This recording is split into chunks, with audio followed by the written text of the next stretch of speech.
So in this video, you'll learn how to enable or disable lock screen notifications on your Samsung Galaxy Z Fold 7. So the first step is to just navigate to settings, and then under settings, you want to scroll and select the option notifications. From here, look for lock screen and tap on it. And then at the top, you should see show notifications. Tap on the toggle next to it to enable this feature. And now, whenever you glance at the lock screen of your device, you should be able to see if you have any new notifications. Now, if you can't really see the notification cards on your screen, this is because you need to change how they appear on the lock screen. So what you're going to do is go back to your lock screen notifications, and then you have different styles that are available. You have cards, you have icons, and you have a dot.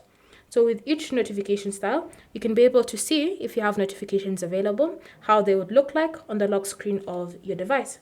So this is cards. Icons just has the app icons at the top on the status bar.